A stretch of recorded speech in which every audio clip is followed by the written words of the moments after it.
Hindi pipigilan ng gobyerno ng Pilipinas ang International Police, Interpol, sa pagsisilbi nila ng arrest warrant laban kay Duterte at iba pang respondent sa International Criminal Courts, ICC, kaugnay sa investigasyon sa drug war ng dating administrasyon.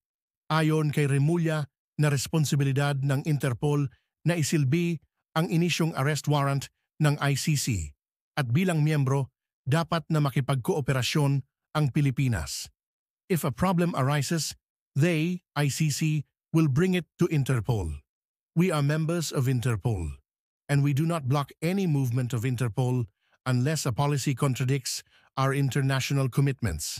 Ani Remulla, ipinaliwanag ni Remulla na sa ilalim ng Principle of Comity, ang gobyerno ng Pilipinas ay hindi makikialam hanggang walang nilalabag na batas sa bansa ang Interpol.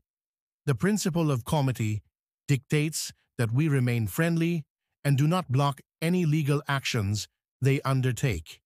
If they engage in illegal activities, then we will not tolerate that if they violate our laws, ayon Remulla. That's yun po yung sinabi nyo, wala pong political pressure. It's ang ginagawa po natin, it's really to rationalize po yung deployment ng PNP natin, and we have to make sure, no po, sabi po nila, alam mo sir, ang nangyari po, not only the vice president or vice president na nagalit po sa atin at kalim po na it's a political, no, not even, marami po kami tinanggalan, even yung mga classmate ko ng mga general, sabi ko, it's a time na talagang we have to rationalize.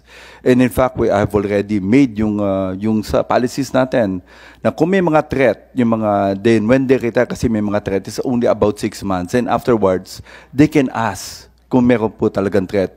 And we have to make sure, no, ang deployment po, we have to reframe po yung, kasi ang term po natin, VIP, ang security. No, there's no term as VIP. Remember, this sa police unit, sa professional police po. They are all graduates, and di po kami kagaya dati na graduate po so ang mga police po natin. And we want to make sure that they are being deployed properly. Tinanggal po natin yan because ang gusto po natin, we have to professionalize po yung PSPG and make sure na dalawang po yung criteria. High threat, high security threat, and medium security threat, and no threat at all.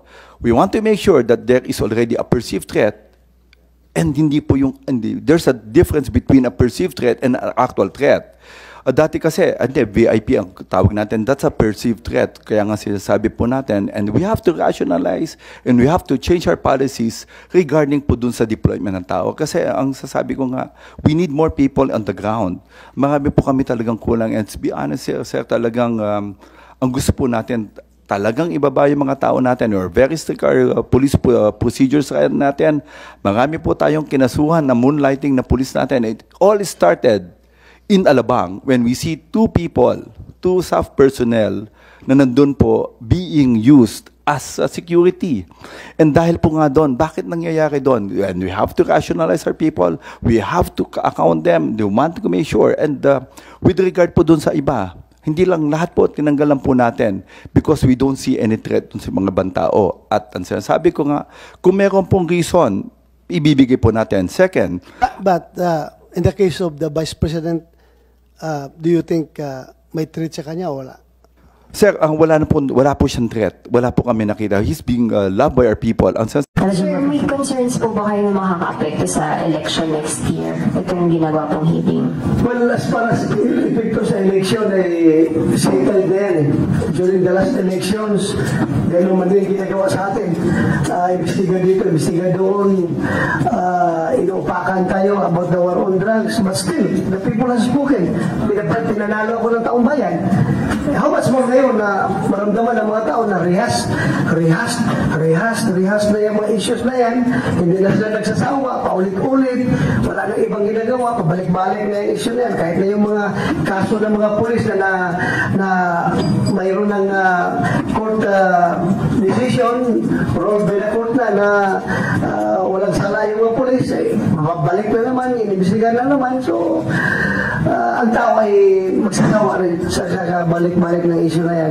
And I'm not worried about that. Because I am very optimistic that the people knows what is the real happening as far as the Philippine community is concerned, the Philippine society is concerned. Alam ng taong bayan kung ano talaga what's the real score. So ipamagbayan ko na sa taong bayan kung anong kanilang decision sa akin. Opo, ganun po ang disenyo nitong ICC. They are interested dun sa mga mastermind or dun sa mga talagang pinakamamibigat yung kasalanan. Hindi ko mo ikaw ay sarhento, pero yung role mo naman ay napaka-strategic or integral dun sa buong operation, pwede ka pa rin madawit doon. So hindi tinitingnan dito yung rango kung hindi yung level of responsibility as regards the crimes against humanity. At ito, for sure may mga abogado na nanonood nito ngayon, kinukumpara nila palagi doon sa criminal justice system natin, no? Yung proseso natin, iniisip nila ganun din. Iba po ang proseso ng ICC, no? Yung investigation stage, ito, pagka sila ay ready na sila or confident na sila that they have enough evidence against the all concerned, no? Magpa-file na sila ng application for warrant doon sa pre-trial chamber even before ito formally na isasampa sa ICC court, no? So merong ganon para ma-secure nila. Kasi wala nga trial in absentia ang ICC. Kaya importante na ma-issuehan ng warrant bago pa magsimula yung trial. Dito kasi isasampa sa korte yung kaso, tapos yung judge ang mag-i-issue ng warrant of arrest pag nakakita niyang merong probable cause. So nasa korte na. Dito wala pa sa korte. Meron lang tinatawag na pre-trial chamber na yun yung magre-review nung application for warrant of arrest. So, yun po. Okay. Dito po sa mga kinausap na ng ICC na mga dati at active na PNP officials, sabi nyo more than 50. Kasama po ba dito si Bato de la Rosa na ngayon ay senador, pero siya po yung nag-implement ng drug war early on bilang PNP chief? Palagay ko, it goes without saying na talagang kasama na siya dyan, no? Anyway, alam din naman niya yon na kasama siya. Pero baka hindi siya kasama necessarily dun sa yung na-communicate ng ICC kasi given na yung status niya na siya principal principally involved siya, no? Hindi siya accessory, no? Or hindi minor yung kanyang role. So, given na yun. So, baka hindi na siya in-inform as implicated kasi isa na siyang primary suspect. Nga po. Help me understand po, no? Sir. So, hindi na kinausap si Bato de la Rosa dahil malaki yung involvement niya doon sa pagpapatupad ng drug war. So yung mga kinausap, ibig sabihin pwede pa itong gawing witnesses, gano'n? Pwede pa makakuha ng additional information from them that could help build the case against the principals. Gano'n po ba yan? Yes. Ngayon, in fact, ang sinasabi ko lang, iba yung proseso sa kanila. Iba yung mga minor players, ika nga. Pero even Senator Bato, palagay ko, kaya pa rin niya ma-exonerate yung sarili niya kung talagang mako-convince niya yung korte na lang siya, inutusan siya at